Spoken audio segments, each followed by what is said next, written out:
into the air. And then I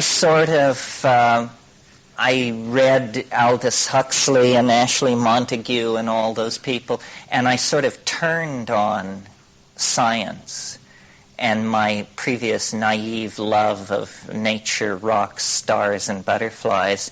And I discovered what was called then the humanities. And I was completely taken by this whole notion. I had never given human nature a thought. This is me, age 13. And so then I got into history and art history and literature, and it was fairly obnoxious, actually, because just, always right, no matter what it is you don't know, was sort of my attitude. And eventually, this kind of insatiable curiosity, I think, will lead most people to this sort of triggered discovery, which is that most things in the world are hype. Most things in the world are oversold and under-deliver. But in my experience, sex, music, and psychedelics deliver. They are actually better than advertised. And this means this is the place to put the pressure and to check it out, see what's going on. And I was very fortunate just in my history. I went to the University of California at Berkeley in the fall of 1965, which meant that somehow this kid from this coal mining town in Colorado had been able to figure it out to the point where I was at ground zero of the cultural explosion of the 1960s. I remember my parents reading these horror stories about the University of California. They said, well, there are 40,000 students there. You'll be lost. You'll be a nameless atom in a sea of humanity. I said, that's right. That's the plan.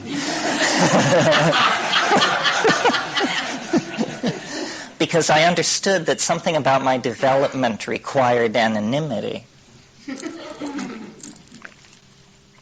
Well, LSD was breaking out, and even marijuana was a tremendous deal back then. I mean, I can remember as a senior in high school starting to smoke pot, and it was very interesting, but the thing that came along with it that I had not expected was what I named back then the head ethic, and that there were these people called heads who were very weird. And they seemed to have an entirely different perspective on reality than everybody else. And at that time, it was more conspiratorial than being a communist or a homosexual or anything you can possibly imagine. I mean, you kept it under wraps. And in fact, then when I went to Berkeley, it was sort of disappointing to realize that this meme was apparently going to sweep the world, and our little thing was going to expand to the dimensions of a social phenomenon. And, up to that point, I think probably my story parallels a lot of people's story of that time and generation. But in January of 1966, someone who worked on an army project at Stanford in a menial capacity brought me some DMT that they had gotten out of the lab. And I'd taken LSD 3 or 4 times and immediately proclaimed myself an expert on the subject, and it seemed to be there was nothing else that was talked about in the circles that I was in.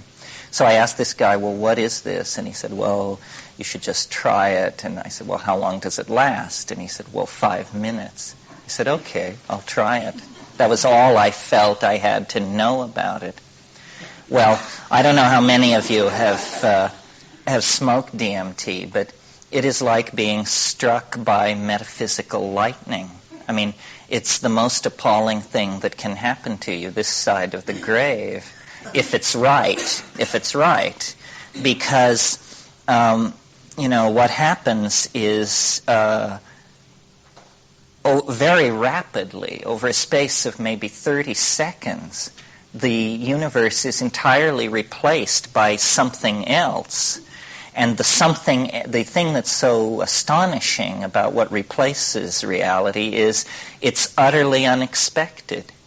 It's the most astonishing thing you can imagine. In fact, what makes it so bizarre is it's more astonishing than you can imagine. It seems to slam through your capacity for amazement. Somebody once asked me, is DMT dangerous?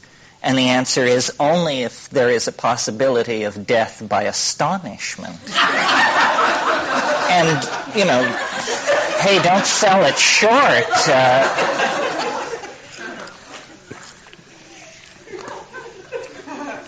So, on the brink of that experience, 18 years old, I was a reductionist, a Marxist, a behaviorist, an atheist, one of those people. And 30 seconds after smoking this stuff, I encountered for the first time in my life the things I mentioned last night, the self-transforming elf machines, the sense of bursting into an underground space, a huge domed space, but somehow with the sense of great weight above it. And there in that space are these entities which are not made of matter. They appear to be made on one level of light, on another level, a further level of analysis that took a number of exposures to this. They appear to be composed somehow of syntax. It's a life form made out of language. It's existing in another dimension. I mean, our sentences have subjects and objects. This was a subject, and it was producing objects, and there were many such subjects. These objects are like superbly machined Fabergé eggs, or the constructions of a mind that is both artist, jeweler, and engineer. And they show you these things very quickly, one after another. The amazement comes from the fact that in the contemplation of what you're being shown, you know in the back of your mind, the middle of your mind, the front of your mind, that what you're seeing is impossible, that there is something about it that if you could carry it into this world would unravel. That this level of beauty, perfection, enfolded intentionality is impossible in this world. And these syntactical beings are proffering for your inspection these objects. The objects themselves are somehow alive. They, in turn, through this condensed language of song, produce other objects. And the whole spectacle is one of, zaniness mixed with beauty, mixed with confusion. Most of the confusion coming from the percipient, because your mind is literally blown and struggling with major issues, such as, am I dead? Is this what's happened? What has happened? Something really catastrophic has happened. It's as though a door has opened and you have been shoved through into a previously unsuspected domain. And when you search your physiognomy for signs of trouble, you don't find them. You find my breathing is normal, my heartbeat is normal, my pulse is normal. But what the hell is going on? Well, what is going on is that the visual input into the brain, whether your eyes are open or closed, has been taken over by a vision of another place. And we can imagine other places, alien worlds, Arctic worlds, jungle worlds, the interior of buildings, primitive, advanced, futuristic, but it all goes on within a context of three-dimensional space and time and linear language. This is stranger than that. This is literally another dimension where there are subjects and there are objects and there is a field and there is a ground. But more than that, you can't really say. And after many, many exposures to this, and by many, many, I mean like a dozen or so, because, talk about a drug that is not abusable. I mean, anyone with any sense will have very little to do with this, even if they regard it as a lifetime obsession. I mean, this is not something you do on a daily basis, is what I'm saying. So after putting in a lot of thought about it, I realized that there was a way to map the situation in the DMT space. And what it is it's this. When you burst into that space, it seems like the most alien thing you have ever encountered. It is, in fact, the most alien thing you have ever encountered. It completely exceeds expectation. And yet, on another level, it is an effort on the part of something to come toward you from a great, great distance. And the map that seems most applicable to what it is it's a playpen.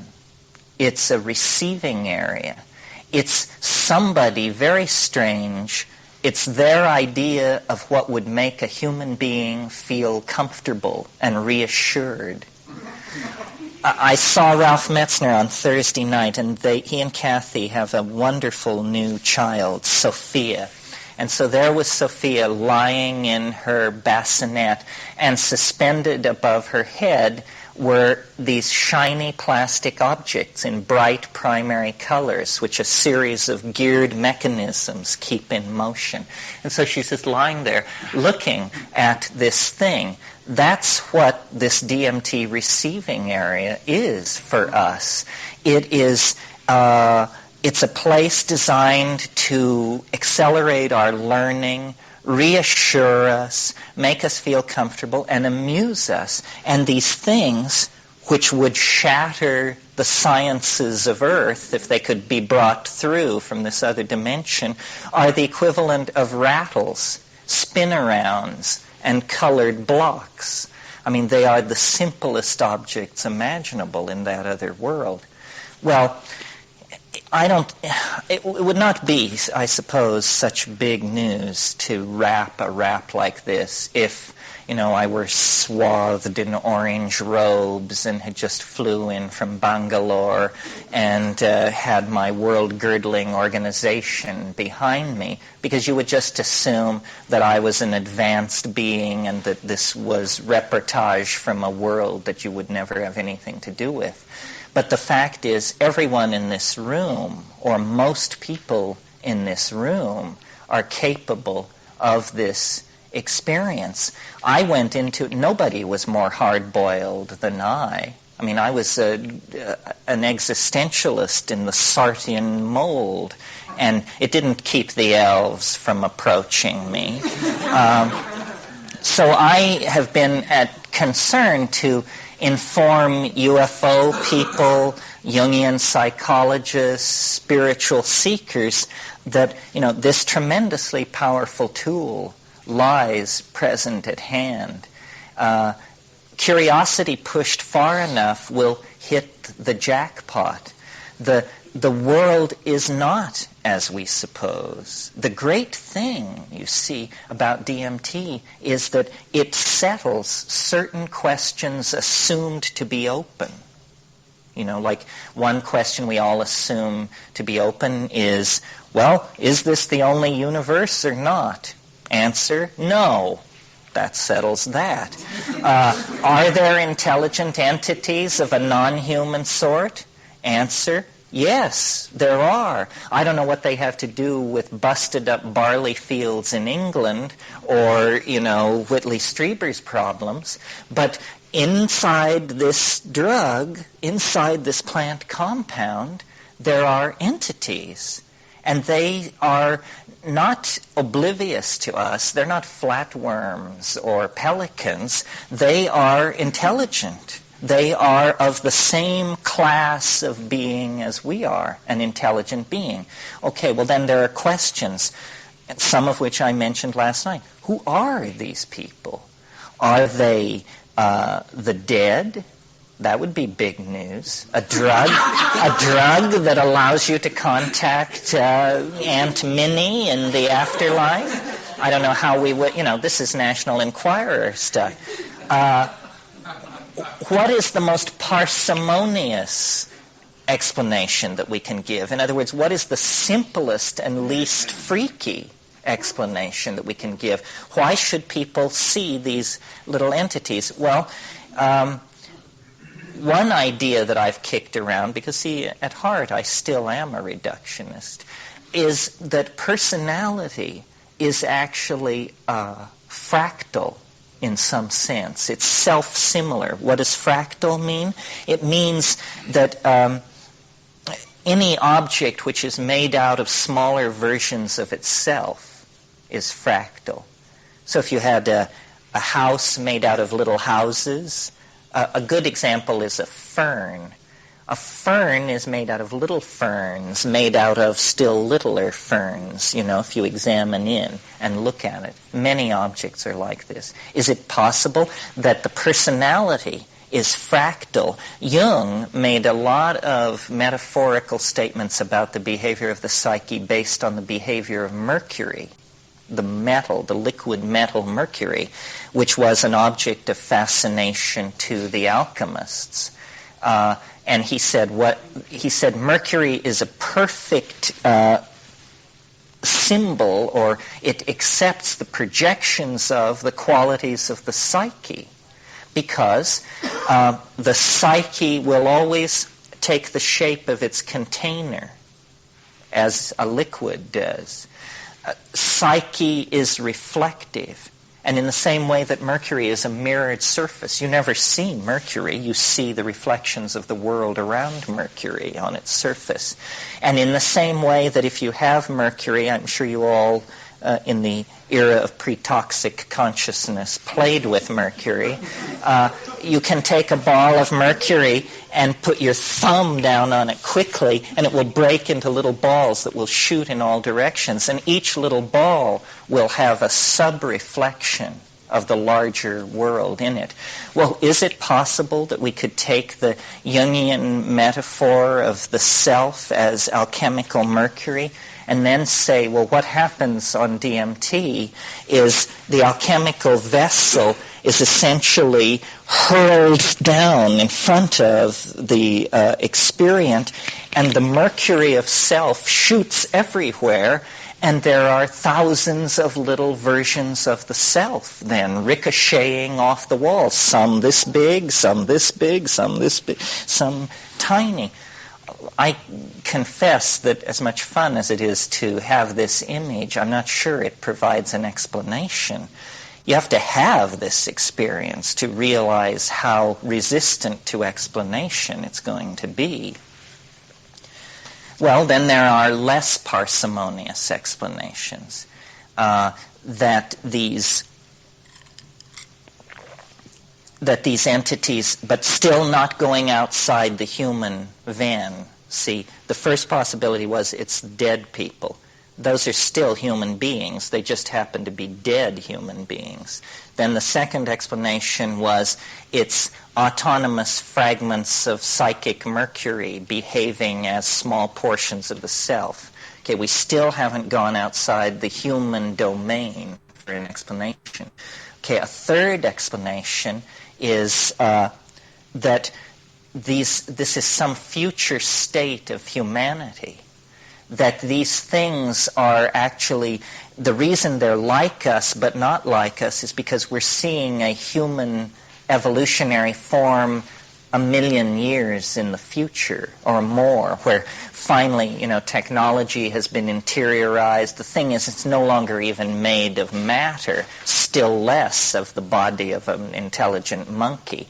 But nevertheless, it is somehow in our line, and we've just broken into the equivalent of a coaxial cable carrying time travel messages or something like that. Because there are reports on DMT of people bursting into spaces where the entities were extremely surprised and basically said, what the hell are you doing here? So is it that there is some kind of hyperdimensional matrix of communication that we dial in on, like primitives with a crystal radio who suddenly discover, that there's 250 UHF, VHF channels running around through every molecule? I don't know. The other possibility then is a non-human explanation. Now, the non-human explanation sets us up for nut country because, there's so many extraterrestrials haunting the supermarkets and trailer courts of Earth that...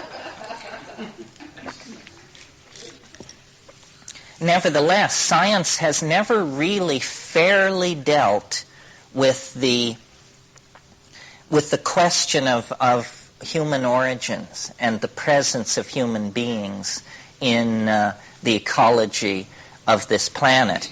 There is no doubt that if you're looking for the fingerprint of alien intervention in the biosystem of this planet, the presence of human beings is the major contender.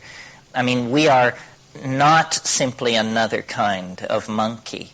And the most reductionist people, when they attempt to explain how you move from a hominoid ape to a human being, use phrases like confluence of mysterious forces, as yet unelucidated factors, means they don't know. Missing links. They haven't the faintest idea. Here's a piece of data to chew over. The tripling of the human brain size in a period of 2 million years was the most rapid acceleration and transformation of an organ system of an animal in the history of the Earth. And this comes from this, that the tripling of the human brain size over 2 million years was the most rapid transformation of an animal organ in the whole history of evolution. And this comes from Edward O. Wilson, who, as you know, is the sociobiologist and the keeper of the flame of scientific rhetoric and purity. And he's pointing his finger at the problem for anybody trying to talk about the emergence of human beings out of the hominid apes. What drove this to happen so quickly? And obviously along certain very channelized lines. I mean, not human beings, but advanced hominids had been chipping stone and wandering around in Africa for a very, very long time, and culture was dull. It was dull. And then suddenly, 100,000 years ago, something took hold. Was it language? Was it fire? What was it? Well, we don't know. And nobody on the straight side of things has any reasonable explanation. I think that the Promethean fire that was brought to human beings, that gave us a leg up on the rest of creation, was a relationship with these psychoactive plants. And this doesn't get rid of the mystery. This intensifies the mystery. You see, we now can analyze what happened on many, many levels. Neurophysiological, at the level of the individual brain in contact with exogenous substances brought in from the biome in the form of foods. We can deal with the population genetics and mechanics of this kind of a confluence of factors. And then finally, at a higher level, you have to ask, why? Why does it take the form of a personified other? Well, the scenario that I've created to explain all this is basically an evolutionary scenario. I mentioned some of it last night. The planet undergoes successive cycles of wetness and drying. 30 million years ago, longer than we've been talking about, Africa was heavily forested from top to bottom. The world was warmer, and it was a climaxed forest ecology. Then, and these ape forms and primate forms proliferated and had an arboreal style of life where they were fruit-eating, and they were social or gregarious, and they communicated through a very minimal language of signals. And they had binocular vision because they were insectivores. So they had the capacity to coordinate space very well because of living in the canopy environment. Under pressure of drying, the rainforest environment began to shrink. And when it did, these organisms, these animals, made their way into the grassland. And there they had to compete with other large mammals, ungulate mammals that were evolving there. Binocular vision was accelerated or really set in place. It wasn't so much in these early primates. There was the precondition for it. But for some reason, the eyes moved around the head. And the theory now is that bipedalism was basically an adaptation that allowed carrying. It was for carrying. It was because the style of these apes was to have a campsite.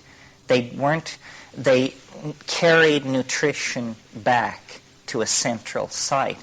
And this gave them a leg up on competing hominids that were not able to take this erect position and free the hands. Well, this is the point. On the grasslands, in the presence of these ungulate animals, now bipedal, now binocular, this is the place where these mysterious, unelucidated factors raise their head, because it's right there that begins the cascade in the explosion of brain size. This three-part process of increased visual acuity, increased sexual activity, and then increased, for want of a better word, religious activity. And in this religious activity, and this is very important, there was glossolalia. Glossolalia is language-like behavior that goes on in a kind of trance-like state. And it's very dear to American fundamentalists of certain stripes, but it's a worldwide phenomenon. And many, many shamans give performances of glossolalia. Glossolalia, when they do it? What do they say they're doing? Do you have a word? No, they say it's the spirit language. It's the language of the spirits. It's the language of the Heruka. And this, what it is clearly, is a kind of seizure and discharge of the neurological machinery. I mean, language is the most complicated thing we do. It is orders of magnitude more complicated, even if you're a structural engineer or a software writer. Well, if you're a software writer, you work in language. But language is the most complicated thing that we do. And it appears that it's, in these primates, it was like the overflow of intentionality creates then a kind of cascade of verbal arrhythmia of some sort. And over 1,000 generations or so, this becomes integrated as a mode of activity. I mean, it is not easy to imagine how language emerged. I think the easiest way to imagine it is to think that it was done for people's amusement long before anybody used it for communication.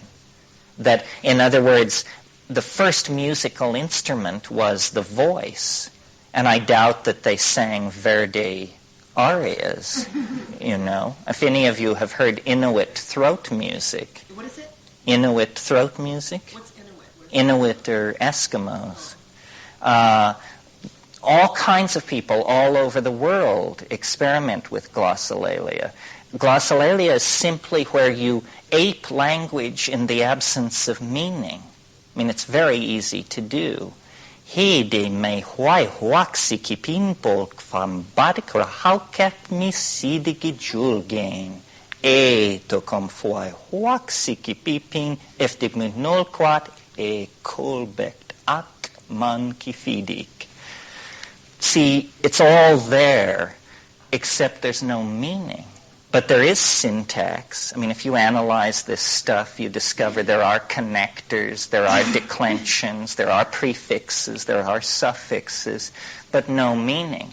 Meaning came very late, I imagine, and probably part of what this had to do with was the explosion in brain size. I mean, who knows how much pathology was expressed. I don't think you can expect an organ to triple in 2 million years without having a fair number of duds come out of that.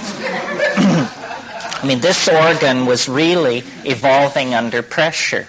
Well, so then where all this climaxed then was in this partnership paradise. Once nomadism and the relationship to cattle and the relationship to the mushroom. And the mushroom, you see, was perceived, I imagine, as female. This was definitely a female mindset, what was going on here. Probably the language pressure was heaviest on the females, because the males, sharing a general primate characteristic of being more robust physically than the females. I mean, if you've ever seen baboons, they're the most grotesque case. I mean, the male baboon is 3 times the size of the female. I mean, he's just a hunk, you know, and she's a little creature skittering along beside him. In this partnership situation, all of these factors came together, and there was what was experienced, I think, as a kind of paradise, a kind of dynamic equilibrium. And so I think probably women were the keepers of the mysteries of language.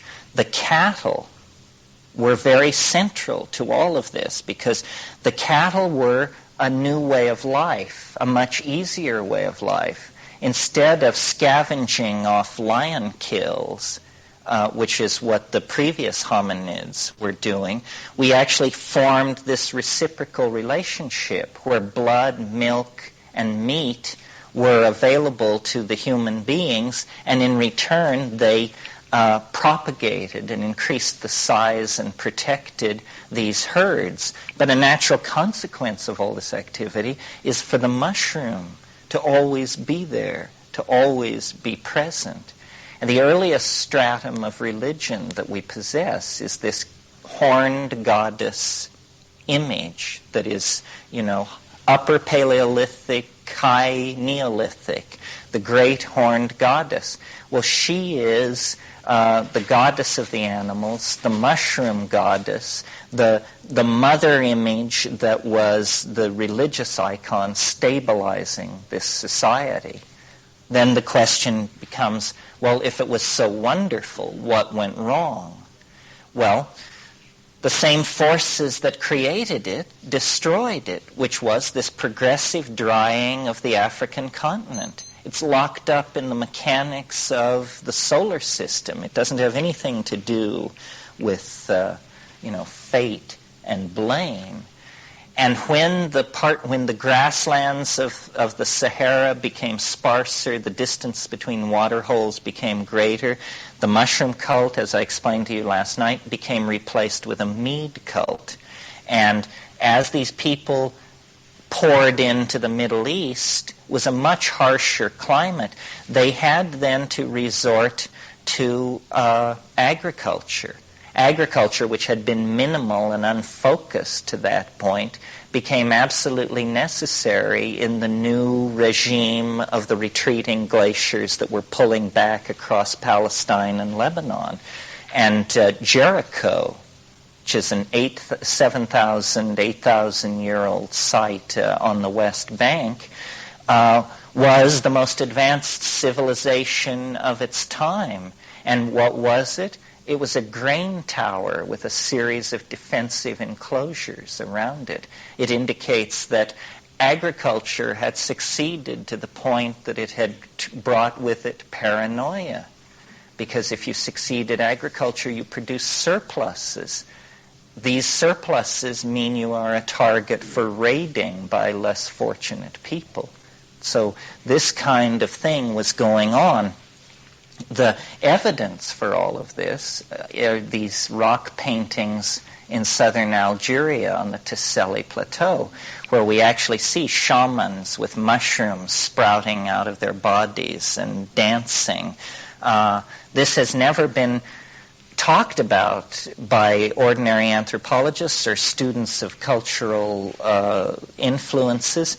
I'm not sure why. I tend to think that there is a kind of unconscious racism in the suppression of the idea that the origin of not high culture but of humanness itself is in Africa. There's a great deal of stress placed on what's called Old Europe, the Gravettian civilization of Old Europe that flourished in Yugoslavia and the Balkans. But I think when you factor in the wetness, until very recently, the wetness of Africa, the argument can be made very strongly that, perfected human society existed there and only there. And that, recapturing that is what this is really the task of reclaiming the world. If you look at Genesis, the story of Adam and Eve, which is the story of our origin, you can see it in a whole different light. It's the story of a drug bust. It's the story of the suppression of information about plants. Analyze the story. It's a story about an uppity woman, first of all, a woman who doesn't take orders from anybody, and she has a relationship with a snake, and the snake tells her that if she will eat of the fruit of a certain tree, she will gain, it's the fruit of the tree of life, I believe. Knowledge, the fruit of the tree of knowledge. So she does this, and she gets her rather dull-witted consort to join her in this enterprise. And then it says, and their eyes were opened, and they saw that they were naked. Now, the fact of the matter is they were naked. So opening their eyes and seeing that they were naked is one way of saying they gained true information about the world. They were informed of their existential situation, which was that they were naked. Well, when God heard about this, the shit hit the fan.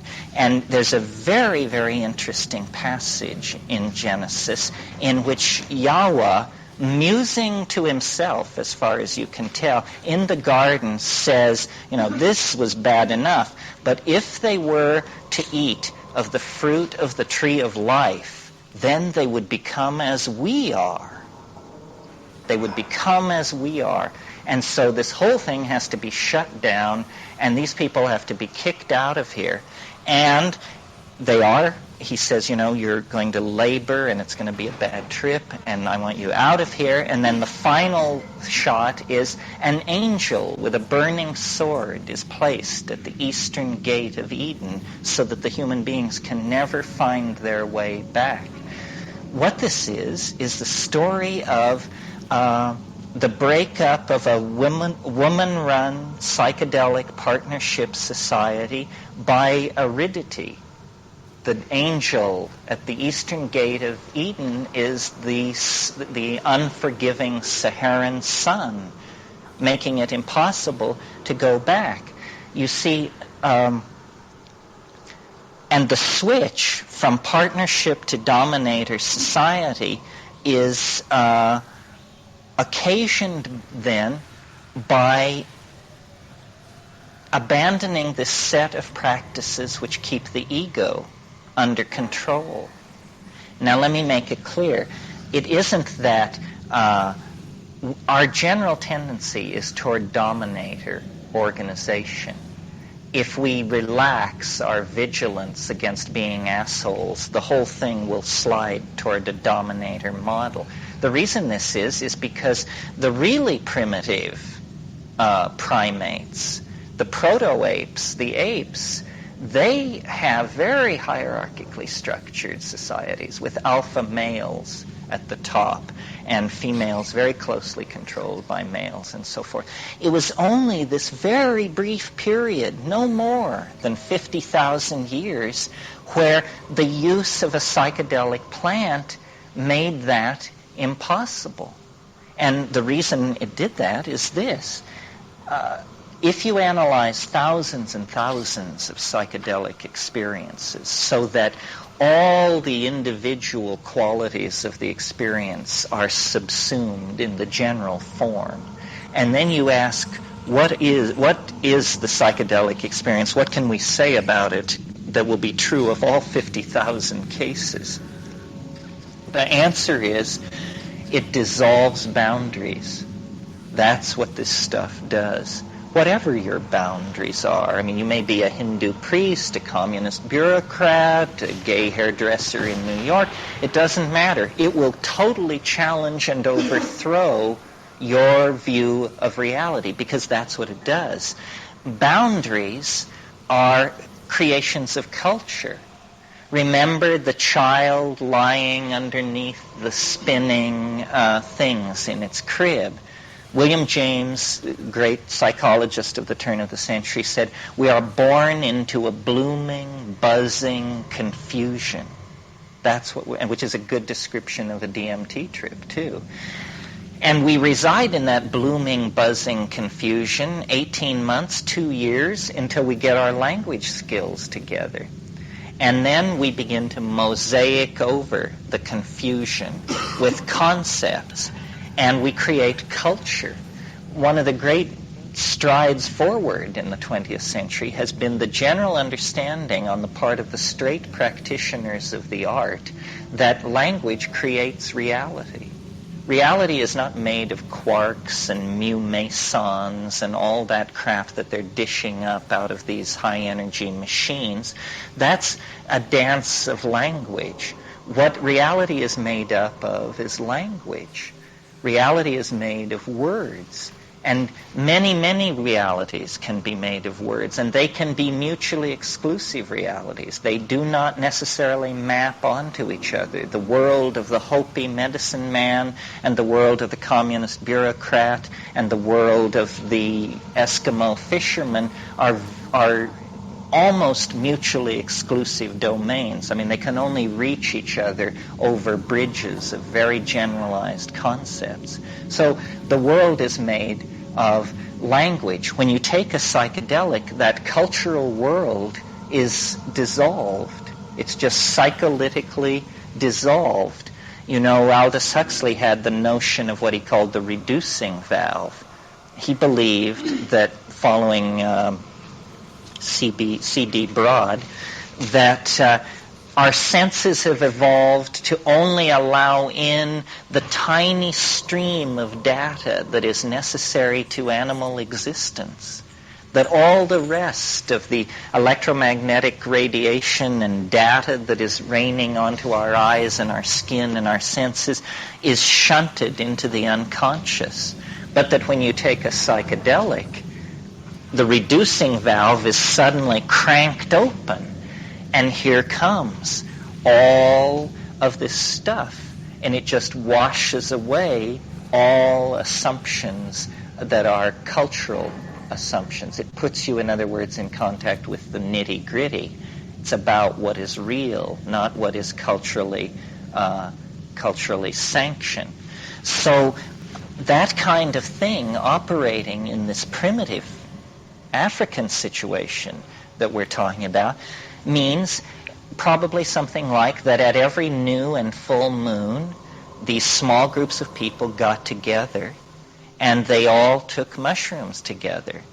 And there was group singing, group sex, and strong visioning. And what the group sex did on one level was it further contributed to the problem of identifying paternity, so that values tended to be group values, not my children and my women, but the children and the women. And you see, the ego lives by constraint.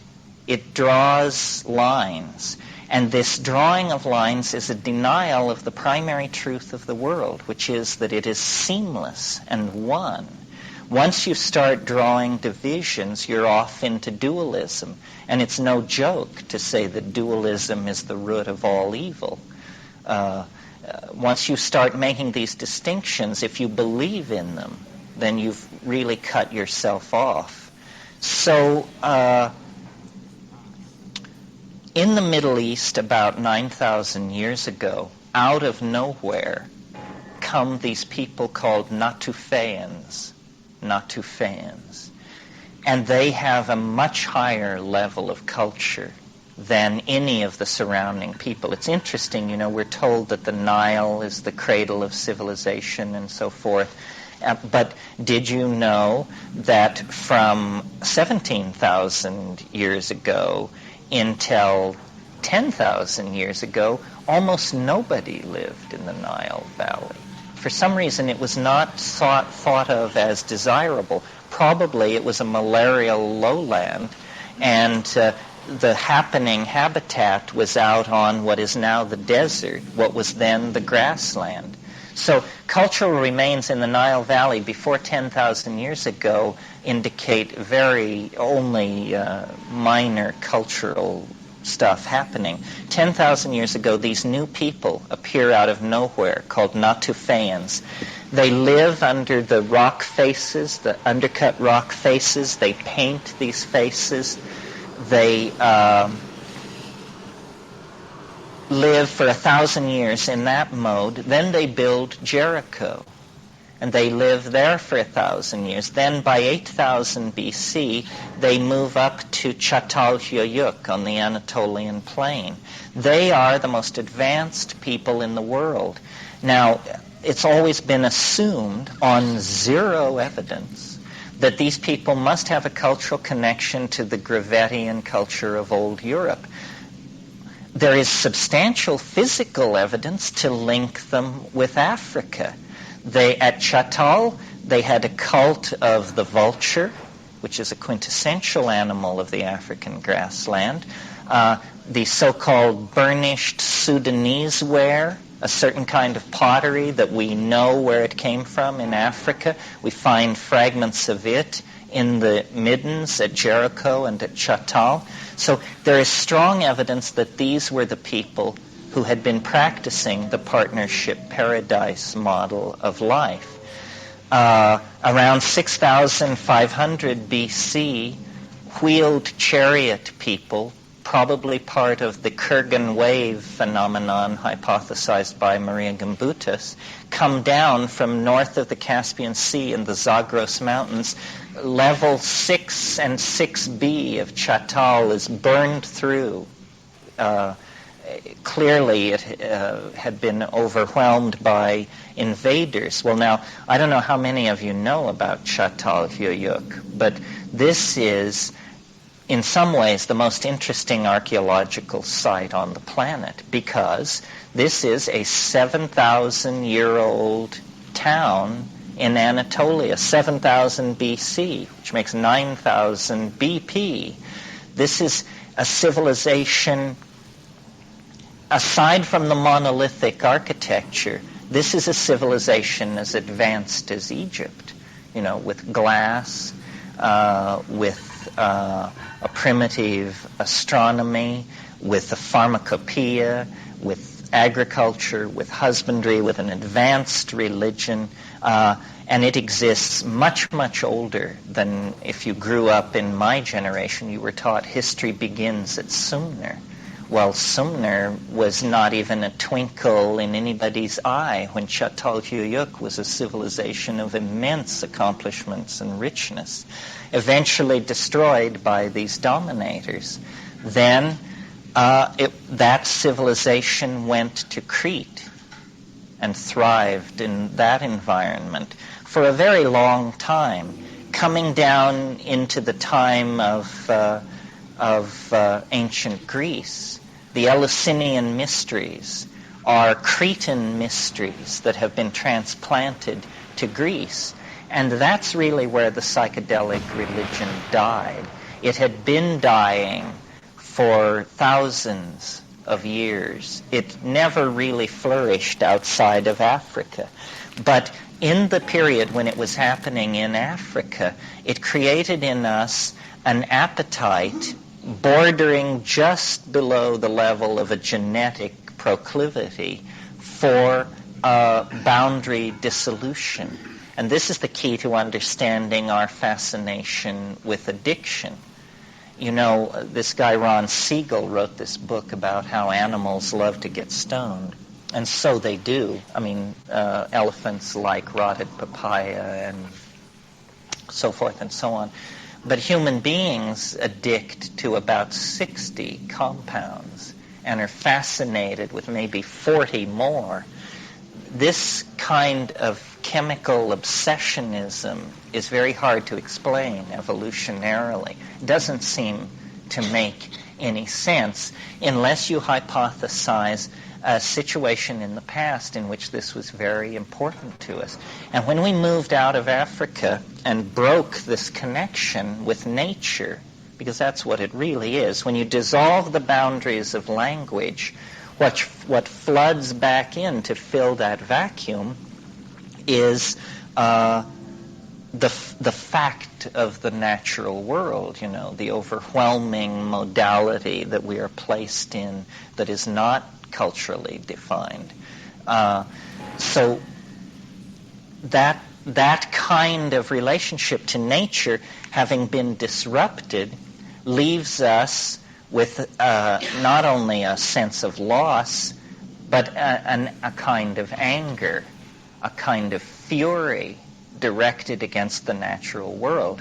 And if you know the story of Gilgamesh, you know that he spurned the goddess Inanna, and she sent a bull to convince him, and he destroyed the bull. And then he took his friend Enkidu, the shaman guy, and against the will of Enkidu, they went out together and they chopped down the tree of life. This is what Gilgamesh was all about. So Gilgamesh is like a transitional figure. Gilgamesh rejects the goddess, destroys the cow, forces the shaman to go with him into the wilderness to cut down the tree of life. How much more explicit does the symbolism have to be? And of course, Gilgamesh is the paradigmatic dominator. He is almost the founder of the theory of dominator culture because he's a builder of cities, a general of armies, a master of women, although not of the goddess. The strange thing about Gilgamesh is his sexual ambivalence, his obvious discomfort in the presence of women is so much a part of that myth. Well, so the reason I spend so much time on this is the idea got loose in the 60s that LSD was a miracle drug and that it was all created within the context of 20th century history. This isn't what's going on. I mean, we are discovering the chemical forces that created humanness in the first place, and then we're discovering the consequences of having disrupted those relationships. I think it would do a lot to change the discussion about drugs in this country if we had this kind of model of prehistory in front of us. Of course, it would enrage a great deal of people in the same way that the 19th century had to come to terms with the idea that we may be descended from apes. This theory would add the notion that we now have to face the fact that we're descended from stoned apes. And, one further nail in the coffin of male pride.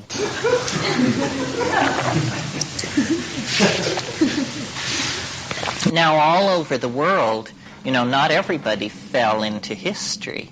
Only the white European type fell into history and then eventually managed to drag everybody else into it by making it a global phenomenon. But even as we speak, in the rainforests of the Amazon, in the highlands of Mexico, in the even in the slums of Lagos and in Zaire, in many places, a connection to the vegetable gnosis has been maintained by people whose societies didn't opt whole hog for the historical model. And I think that the centerpiece of the archaic revival is going back and looking at shamanism, both ancient and modern, and trying to create a bridge back to some kind of wholeness. We're all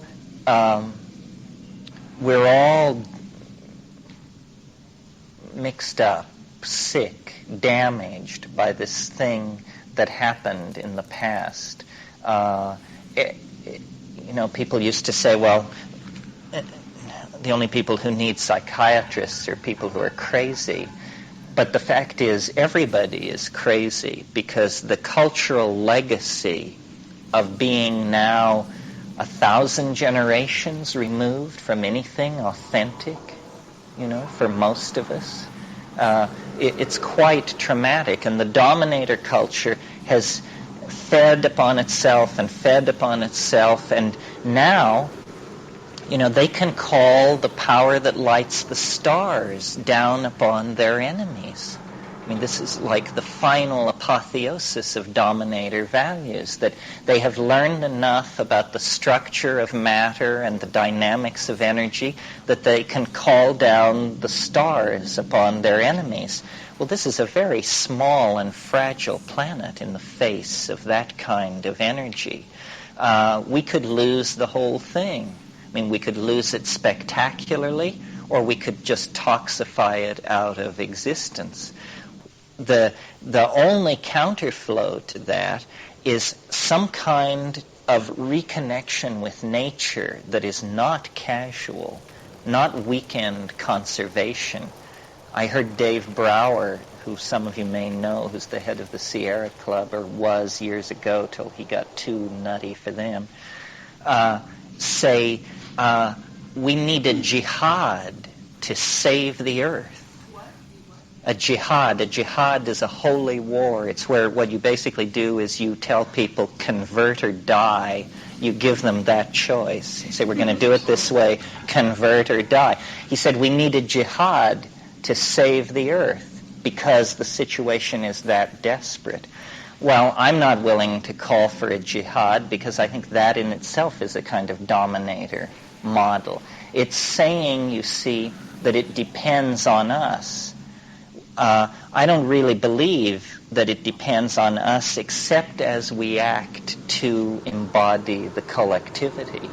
That's what I meant when I said last night that the major political task for people like ourselves is to be more stoned, is to find out more about the dimensions of the psychedelic experience, since we have apparently self-selected ourselves to be the experts on this, because the experts are not the guys in the laboratories or the people looking at ESR output. It's the people who know what it is that are the experts. Well, I guess every point of view has a myth. And so that's the myth of this point of view that anchors it to prehistory, that says, we are what we are because of these relationships to plants. We cannot go forward into who we want to be until we clear up our relationship to these plants. And then finally, it's a political issue. In the same way that reproductive freedom is a political issue. I mean, ever since and before the signing of the Magna Carta, the main socio-political debate that has been waged in Western society is how free shall the individual be? And the thought has been pretty strongly planted that the individual should be as free as the individual can be without it dissolving the minimal social constraints to keep society together. And yet, as recently as 100 years ago, people were putting pants on piano legs because the Victorian mind felt that the unclad piano leg might lead young men to acts of self-abuse. Well, I'm sure it did. But a truly creative young man a truly creative young man will then evolve a fetish to the pants of piano legs so the party can go on. Women were given the vote in 1920. Slaves were freed in this country less than 130 years ago, one of the last places to free slaves, by the way. And about that the United States was one of the last places to outlaw slavery. I mean, it had been anathema in Europe since 1820. Slavery is an interesting thing because the Romans had slavery on a massive scale, and Roman society ran on slavery. And then when the Roman Empire fell, slavery fell into disrepute. If you had a slave in the Middle Ages, you had one slave, and it meant that you were some heavy honcho. I mean, it was the equivalent of owning a Rembrandt. A slave was a luxury item beyond all imagining, and slaves played no role in society whatsoever in the medieval period. It was all serfs, landed serfs, who could not be bought and sold. Only as the land was bought and sold could they be, and they couldn't be moved off the land either. It had no relationship to slavery. Well, so then if slavery died at the close of the Roman Empire, how come the whole history of the Enlightenment is the history of getting entangled with slavery? Well, the answer is, strangely enough, a drug. The reason that slavery was brought back after being for 1,000 years in disgrace was for the production of sugar, for no other reason. Sugar at that time was produced under conditions of about 130 degrees of temperature, these boiling vats and crystallizing processes. No one would work sugar unless they were shackled and under the lash. And sugar is absolutely unnecessary. It's a complete luxury. Nobody needs sugar at all. In the year 1800, every ton of sugar entering England was being produced by slave labor. So here was a situation. It began with the Portuguese. They, even before the discovery of America, they had islands in the East Atlantic, the island of Madeira, and they had sugar holdings there, but they produced very minimal amounts of sugar. And then in a confrontation at sea, they captured a bunch of Arabs, pirates, basically, and they were about to have these guys walk the plank when they said, listen, there are all these black people in the center of Africa who would make wonderful bonded labor. Instead of offing us, why don't you set us up and we'll bring human beings out of the interior for the sugar industry. And this was done. And it became an overnight success. And the prices paid for sugar were so high that popes and kings were caught up in this corruption. It wasn't that people didn't think it was bad. It wasn't that people had never asked themselves these questions. Not at all. This had all been settled in 600 A.D. It was that they were rapacious. It was the first time a single race has been singled out for servitude. One thing about Roman slavery, it was marvelously democratic. You know, everybody was potentially could be a slave. People talk about the scourge of cocaine. It's as to nothing what was done to the values of Western Europe in the pursuit of sugar. I mean, nobody is suggesting that we bring back slavery with the Pope's approval in order to produce more blow. But this was an entirely reasonable proposition to these entrepreneurial types in the 16th century. So it's just a little historical aside. I have all this stuff at my fingertips because the book that I'm writing for Bantam is called Plants, Drugs, and History. And I want to show that stemming from this breakdown of the psychedelic relationship, then all the addictions and substance obsessions that come out of that are an effort to get back to this primal equilibrium.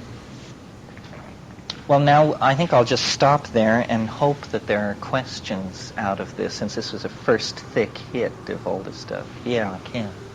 I missed your comment on what the snake meant. Well, there was a kind of, it passed through my mind to talk about it. If you look at the history of snakes in mythology, they almost always have good information about immortality. Snakes can be relied upon for that. There's a very interesting myth. Some of you have heard me tell it. It's an old Minoan myth from the Cretan civilization that was the last outpost of this partnership thing.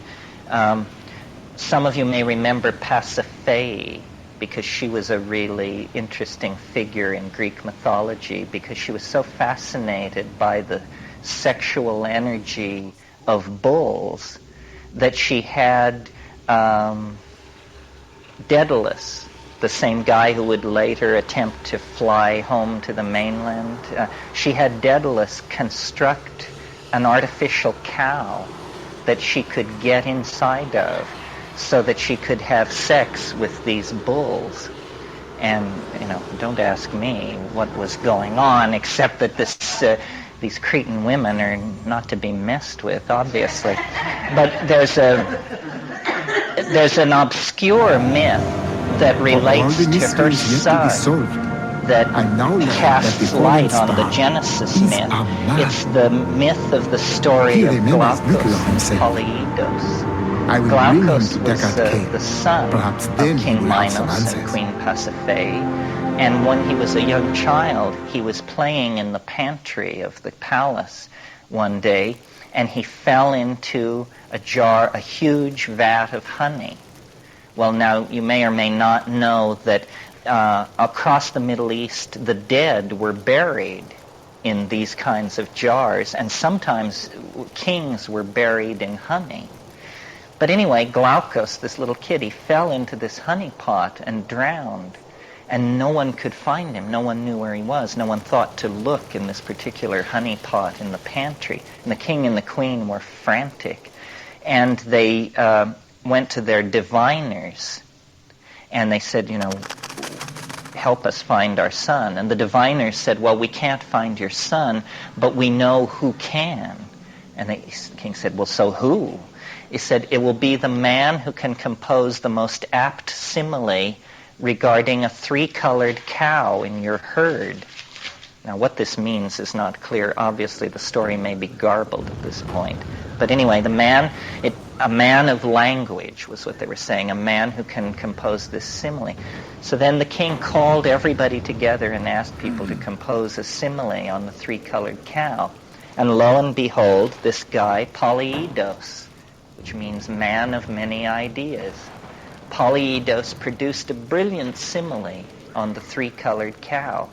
And so the king said, "This is great. You will be the person who can find my son." So Polyeidos went into trance and saw young Glaucus pickled in the honey pot in the basement. So he said to the king and queen, "Well, I've located your son. You're not going to like this. He's dead." And they went and they got him, and he was dead. And the king said, "Well, you seem to be the smartest guy around, Polyeidos. You found the boy. I want you to bring him back to life." And Polyeidos said, "No way, I'm not that kind of a magician." And the king waxed wroth, as kings do, and imprisoned him with the body, and said, "You're not coming out until my son lives." So Polyeidos was completely freaked out by this situation, didn't have a clue on what to do, and was just basically wailing and tearing his hair in this cell. And he noticed a snake come in, a little hole in the wall. And he thought that the snake was going to do something to the corpse of the boy, and that he would get into even worse trouble. So he took a stone and threw it at the snake and killed it. And it was lying there dead on the floor. Then he went back to freaking out about his predicament. And a while passed, and another snake came. And the snake came, and it took one look at the first snake, and before Polyeidos could make a move, it backed out and was gone. And some time passed, and the second snake came again. And this time it had some leaves in its mouth. And it went over to the dead snake and did something, and the snake lived. And Polyeidos rushed forward and seized a little fragment of the plant and saw what it was, rang his jailers and asked that quantities of this plant be brought. And with it he revived Glaucus and brought him back to life. And everybody was delighted, and Polyeidos thought that now he would be allowed to go back to Syracuse, which was his home. And the king said, "No, you're too valuable a man to me. I can't let you go. I'll only let you go once you teach my son everything you know." So Polyeidos said, So he did. He settled down and he took on young Glaucus as his student, and he taught him everything he knew. And then, years later, Glaucus is a young man. The king has given Polyeidos permission to return to his homeland. They all walk down to the boat together, and at the very last moment, Polyeidos says to Glaucus, "Your old teacher has just one request of you." And he says, "What is it?" And he says, "I want you to spit in my mouth."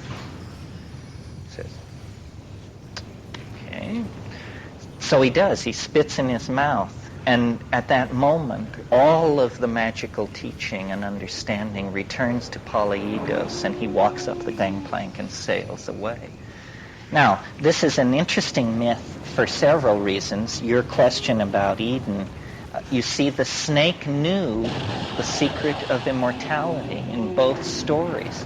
The snake had information about the tree of life, and the snake had information about the plant of immortality. What's interesting also about this story is Glaucus means blue-gray. And blue-gray is the color that psilocybin-containing mushrooms turn when bruised. And preserving mushrooms in honey was a well-known maneuver in those areas. So what this may be is a death and resurrection myth connected with the mushroom as both the thing raised from the dead and the thing then which is somehow caught up in this hieros gamos of transformation. So that's the Eden angle on the snake. Yeah. That's right. He wrote a book called The Breakdown. It's called The Breakdown of Consciousness and the Bicameral Mind. This guy Julian Jaynes, his idea was, and it's an interesting idea. The whole thing was somewhat frustrating because he wrote a very big book on the role of hallucinations in shaping culture, and aside from one piddling mention of mescaline, you would never know that there are plants which cause hallucination. But Jaynes wanted to say that until very recently, the mental life of human beings was very different than it is for us. He wanted to say that as recently as Homeric time, which is 1000 BC, people didn't have egos. People were sort of robot-like. And then if they got into a very tight spot and were about to be offed or something, a god would speak.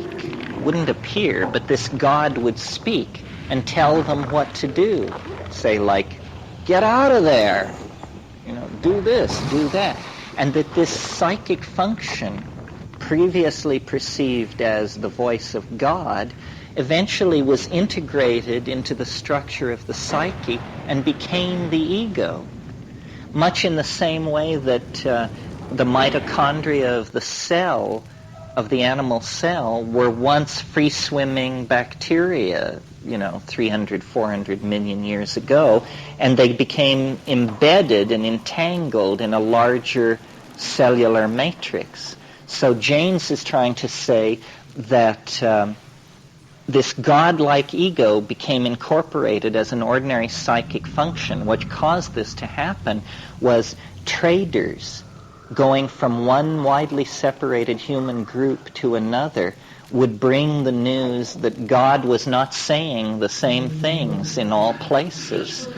And this started philosophical disputation on its noble road. And then people realized, well, if the gods aren't saying the same things, then it's not really God, and so then what is it? And slowly integrated it. I don't believe his theory. I think it's a good theory for academia. It forces them to look at some of their premises a little more carefully. I don't think it's about opening a channel to the non-dominant sphere of the brain. I think that's a way of it's a metaphor for this boundary dissolution. Maybe if you have an open channel to the non-dominant side of your brain, it's like a psychedelic experience. But I suspect that's too good to be true, and that probably you need the psychedelic experience. But clearly we are cut off from something, either the other half of our brain or the vegetable matrix of life or something like that. We are cut off. I mean, history is a very unbalanced situation. That's why it's temporary, because it's a high state of disequilibrium. Major impact I didn't quite get.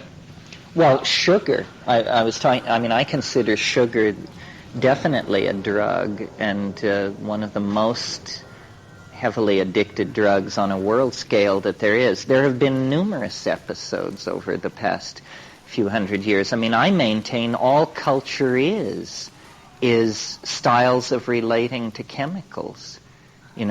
Alcohol culture, the way in which it imprints early sexual experiences, that sort of thing. When Napoleon invaded Egypt, he took a huge number of scholars with him, and everything from furniture styles to cuisine was imported back into France, and so was hashish. And hashish and laudanum, tincture of opium, had a tremendous influence on the romantic imagination, both its fecundity and its morbidity. I mean, that's typical opium, reverie, all that stuff. So, drugs are like cultural styles or languages. They're invisible to us. Very few people don't have drug dependencies. I mean, most of what life is regulating yourself through the waking part of the day, either making decisions to do or not do certain kinds of things. I mean, isn't that most people's story? I mean, I consider myself a moderate drug user. And I get up in the morning, and then the first thing I do is I make tea. And that's a low hit of caffeine. That lasts until about 10:30. Then I get serious and make a huge pot of coffee. And then that allows me to work until like 2 in the afternoon. Then I have to have another cup of coffee, but with a J in order to be, keep it going. And then there's sugar regulation on the side of this. And then when you add into it, non-invasive drugs like television. I mean, the average American watches 4.5 hours of TV a day. Imagine if there was a drug that made that kind of claim on people's time. My God, we'd regard Western civilization as going to hell in a handbasket. But the drugs of the future are likely to be these non-invasive electronic drugs. I just finished writing an article on virtual reality for Magical Blend magazine. Do you all know what virtual reality is? Virtual reality is a technology being very, very rapidly perfected and brought to market, where you put on a silk glove with sensors at every joint, and you put on a hood with television screens very close to your eyes, or fiber optic screens very close to your eyes, and you're in a reality. You're in another world. It's a world that you can touch, you can feel. But it's a different kind of world than this world, because in that world, if you want to go somewhere, if I wanted to see the TV set over there, you point, and it comes to you. You open your hand, it stops moving toward you. Close your hand into a fist, it rotates you 180 degrees in the phase space. It's called virtual reality. Oh, well, Mattel has already begun to market. You've probably seen ads for it and just closed your mind. The glove of power. Have you seen these ads? The glove of power. And that's just a Nintendo system, and what it does is it images the glove on the screen. You put on this glove, there's a glove on the screen. You wiggle your thumb, it wiggles. There's a lever on a machine in the game. You reach out and you pull it, and the lever reacts. And this is with Cradola equipment. I mean, I couldn't believe the primitiveness of this scene. I felt like it was like a science fair project gone apeshit. But what they're talking about, is very fast processing of images at extremely great depth. They're going to do this. The entertainment potential of it is clear. This has to do with some of the scenarios of the future that we'll talk about this afternoon, because virtual reality is very important to creating a sane human future. No, that's something else. That's brain stimulation technology to cause... Yeah, that's a different thing. I will talk about it a little. It's the idea that there are machines that can duplicate drug experiences or create equally interesting neurological experiences. And it's done with goggles, with flashing lights around the perimeter, and then a sound. By varying the frequency and amplitude of the flashing light as it beats against the incoming sound, you can create very interesting neurological states. They're not... Well, they are and they aren't like psychedelics. Nothing is very much like a really breakaway psychedelic experience. But it is interesting that with these machines, so much imagery and so much color can be coaxed out of these setups. Just a few weeks ago, I was at a place in Berlin called Relax Berlin.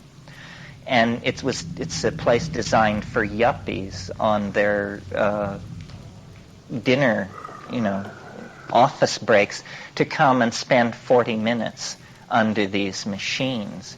And so far, I haven't seen any that have really impressed me. They all work much better if you smoke some dope, which probably is going to be the last word on them for a while. The virtual reality is much different. The virtual reality is not a neurological chaos. It's a programmed reality of some sort. I mean, the one I was in was, so banal it brought tears to your eyes, but it was an office. It was a reception area. A reception area, and then you walk through a door, and then there was a large desk with a telephone on it and a bookcase with a couple of books in it. But I discovered something immediately. I mean, it was not an intended discovery. I forgot that if you point at something, it moves toward you, or you appear to move away from it. And I would just let my pointing hand drift downward.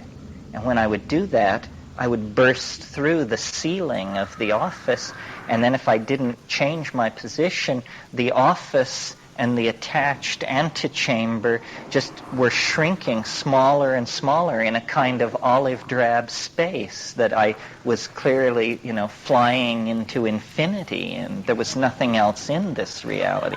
Well, so then I did the fist thing. It turned me around 180 degrees, and then I could get back down to the office hanging in this olive drab space. But it's a freaky technology because the human visual apparatus is unbelievably forgiving of error. In fact, the human visual apparatus is set up to suppress error. So even though you have this fairly Mickey Mouse technology, your eye and your brain are just working like dogs to make it all into a real world and to paper over all the weird stuff about it, Well, so if the technology can come closer, the brain is waiting to fill in all the chinks and make it very nice. It's manufactured, it's just very costly. It's at the level now where the only reason you would buy one is if you wanted to experiment with it. You were a company or so filthy rich that it just didn't matter. $50,000. Oh, it's coming down. The way they envision it, you see, what it requires is very large and fast parallel processing computers. It is not something that's going to be standalone in the home.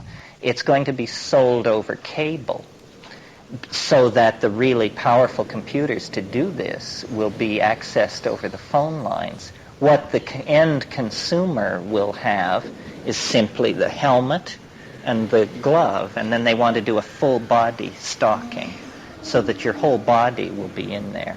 And then they have the big research project they're working on now is called RT for Two, Reality for Two. And you can see the implications. If you can get one other person in there with you, you can get everybody. If you can get one, you can have 50,000. Jared Lanier's thoughts on the matter. Yeah.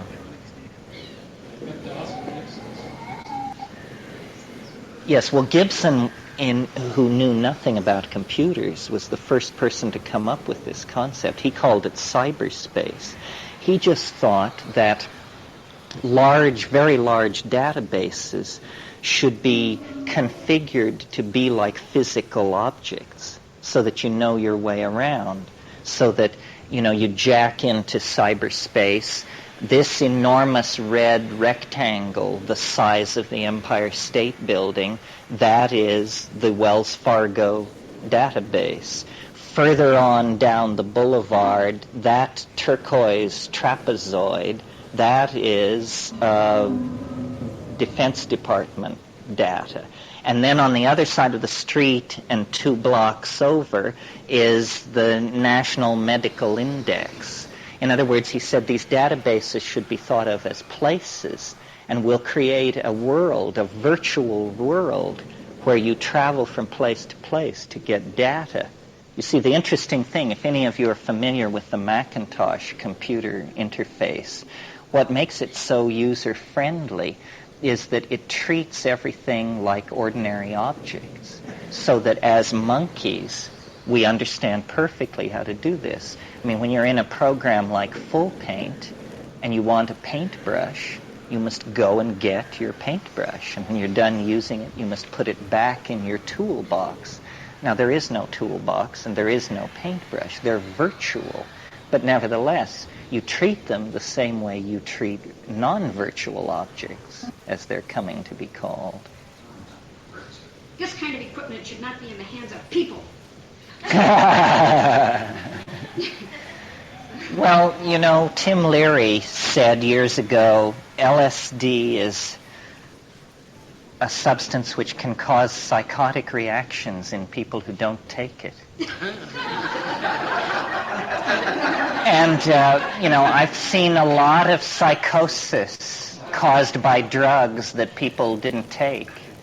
I mean, see, it's all, the Western mind is so quirky.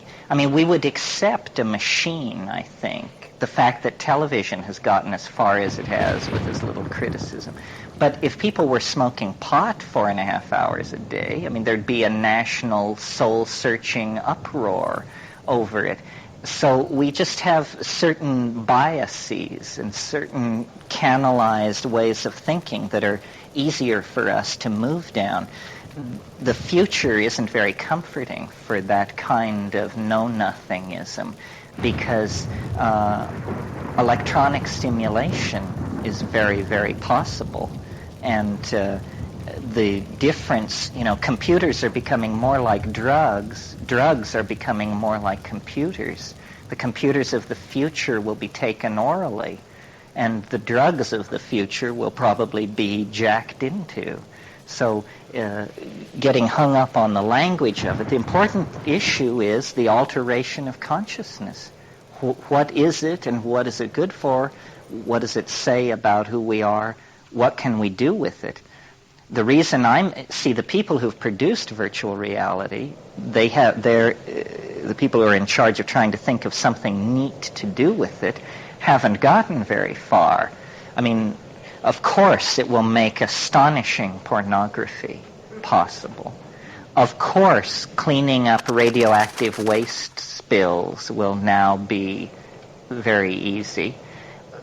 Fixing space stations, if you happen to have one, will be less of a problem with virtual reality, because you'll go in virtual reality outside, find the box, lift the lid, turn the screw. You'll do it 10 times in virtual reality before you'll actually put on the suit and go out.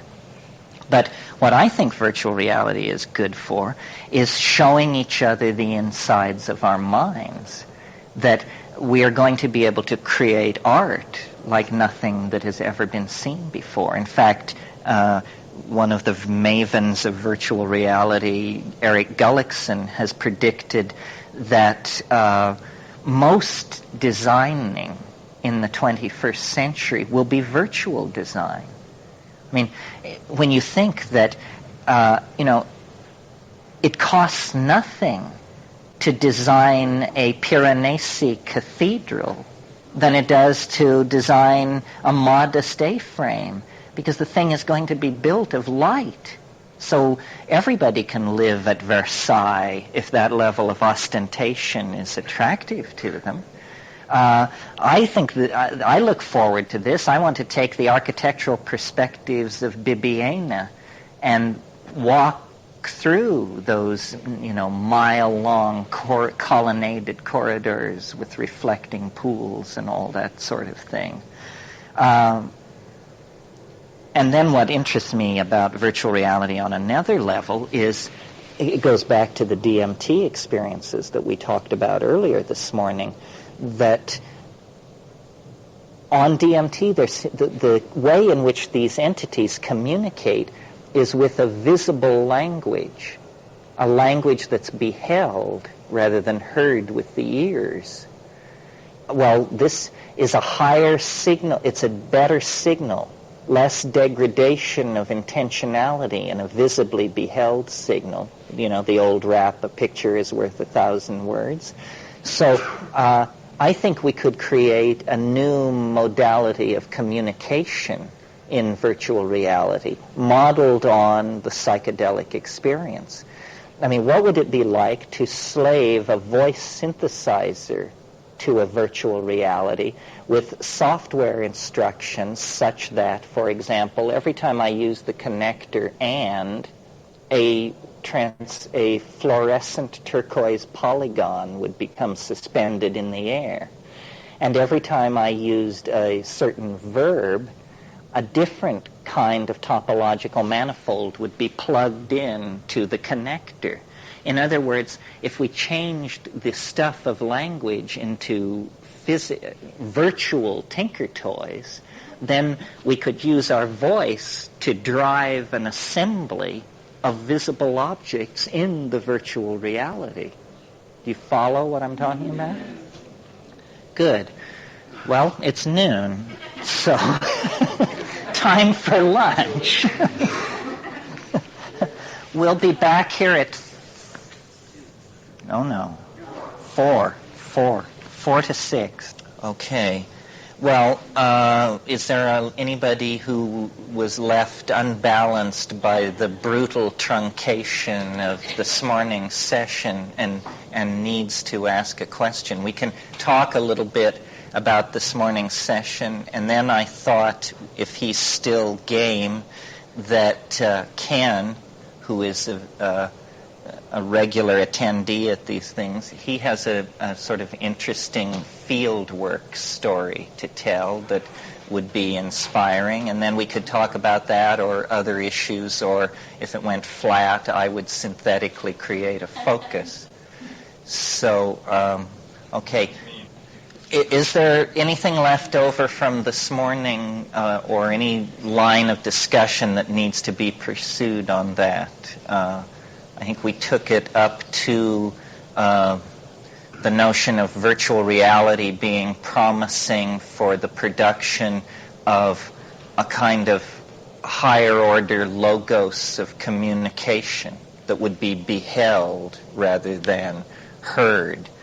This is a fave theme of mine because the way I finally interpreted what was happening inside the DMT experience was that these creatures were speaking in this visibly beheld language, and I had never even conceived of such a thing. I mean, I just assumed language is something you hear with your ears, but it turns out, no, that's just one way to do it, and another way is this visual input model.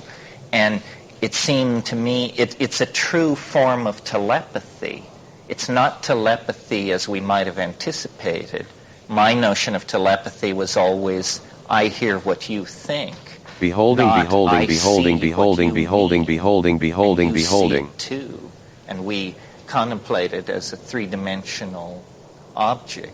So virtual reality is interesting for that. See, I think that the engineers and the people who are putting this together don't realize how odd the insides of our minds are, and what a revolution it will make when we can show the insides of our minds to each other, and the imagination can leave a trail, as it were, so that imagine if each trip of every one of us could be set on a stacker here, and we would just move among the cuts, and say, well, here's Ken in the jungle an hour and 20 minutes into his, and here's McKenna 5 years ago on X, Y, and Z, and have these things discussable as objects, as media.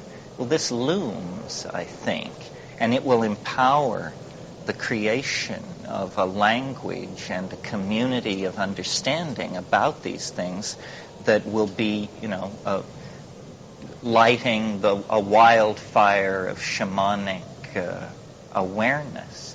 I mean, it's approaching critical mass, the ability to talk about this other reality in 20th century English. It's approaching critical mass, and when it bubbles over, then it will be a reality, and it will be something. Yeah. Yeah. My idea of the real state of balance that you could achieve if you were able to perfect what psychedelics promise is a kind of state of mind where it was perceived as ego, but it was Tao. In other words, that you come so into phase with the how-ness of things that your wishes are the wishes that would be there in your absence almost, so that you are invisibly merged with the flow. And when this happens, and it for some reason, this is really an interesting subject, and I confess that my best guesses are not very creative. This thing that everybody talks about, which is when you first start using psychedelics, the deep ones, you set off cascades of synchronistic events. And some of these are what psychologists call delusion of reference, in that every license plate, if you live in California, seems to convey a unique message designed for you. But some of it cannot be so easily dismissed. Some of it actually appears to be disruption of the statistical flow of casuistry in the so-called three-dimensional world. And getting a handle on that, or getting a theory about that, is pretty elusive. Does it mean that causality itself is something embedded in our language, and that when we dissolve the boundaries of language, what we ordinarily think of as the laws of physics, or at least the laws of statistical probability, begin themselves to break down? That actually, I think a lot of people in our ven of thought pay lip service to the notion that the world is made of language. But the question is how to take that idea and ride off on it. If wishes were horses, beggars would ride. Well, if the world is made of language, we should be able to construct stallions of syntax and just ride on down the road. Is this possible? Is it worth entertaining the idea? The forward escape that is going to be necessary to save the planet, or even save our own skin, is going to be extraordinarily creative. It's not a stopping of anything. It's not a managing of anything, because nothing can be managed. You have, just the unleashed rapaciousness of 5 billion intelligent human beings spreading out over the planet. So the breakthrough is going to have to come in a major reconceptualizing of reality. How can it be done? Are we to shrink ourselves down to the size of fruit flies and all live in an arcology on the dark side of the moon? Is that a reasonable alternative? How can we manage the present population back down to a population that could be in balance on the earth in the monkey body? It would take 1,000 or more years to get us down to 1 billion people, I would think. So the breakthrough has to be a kind of deus ex machina, or more a homo ex machina. In other words, man must create a way out of the impasse. And obviously the umbilicus of reality is tied somewhere in the cerebral cortex of the monkey. It's all put together in there. And the trick then is to tease out the real operational constraints that set up the parameters of apparent existence. And what shamanism is, what the psychedelics are, is simply heaving brickbats into the still water of consciousness, and then analyzing the wave mechanical perturbations that result from this, and trying to create some kind of linguistic transform that allows you to map it back onto something you can understand. But someone said, who isn't here unfortunately, that he completely rejected a notion very dear to my heart, which is that we're living in unique times, that history is a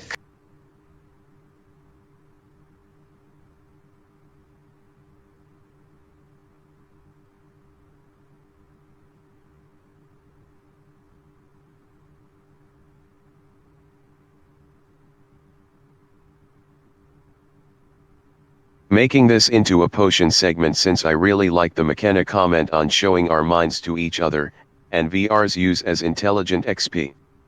Thank you for existing. Please spread love.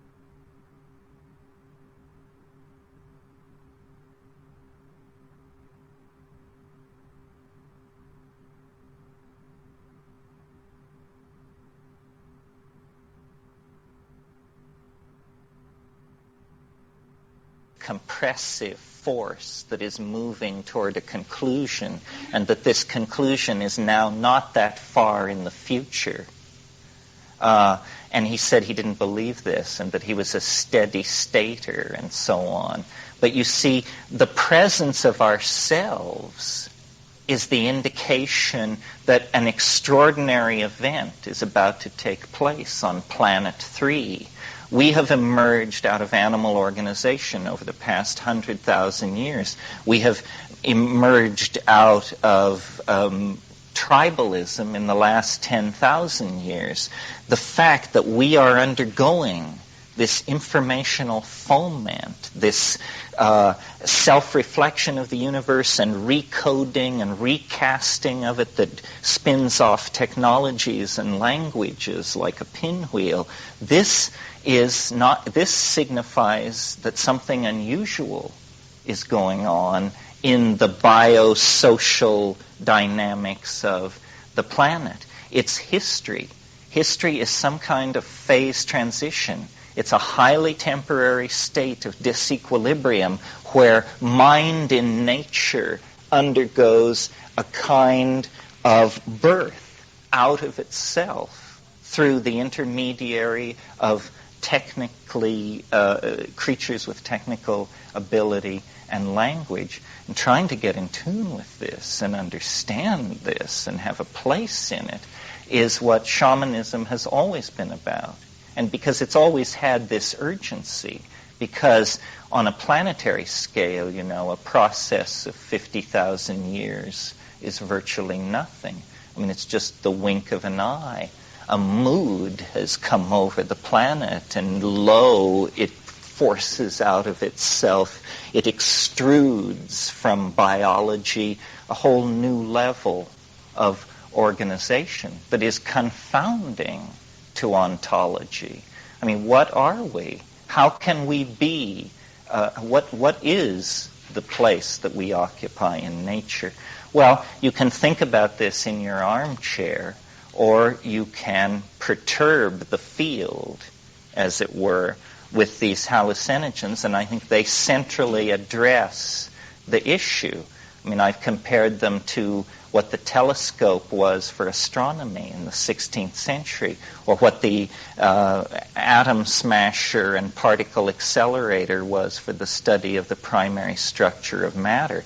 I mean, here is a tool that, you get phenomena when you apply this tool to mind.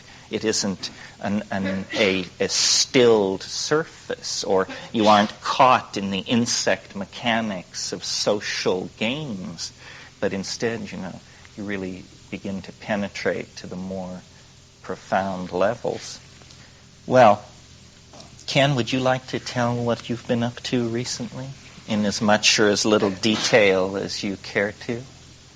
Ken is a very sharp guy. He's run a Fortune 500 corporation, speaks excellent Spanish, one thing and another, and he's lovable for sure. Here, go for this. Well, sometimes I think that Terence is a sort of an instigator of dormant curiosities. So he certainly has stirred up my curiosity in the ayahuasca experience. I'm fine. So through, and he asked me to tell you a little bit about what I've just come back from, and through a series of sort of coincidental happenings, a couple of friends and I went down to Peru last month and spent some weeks in the Peruvian Amazon. One of the friends is here with us tonight as well, and I'd ask him to add whatever he wants to what I'm telling you. But the purpose of our going down there was simply to come with direct contact with the ayahuasca experience and the way it's practiced there and the way it's used and the purpose for which it's used there. So we had a very surprising and rewarding trip, and we came into contact with the local native Peruvians potion there segment. in the Amazonian Peru that use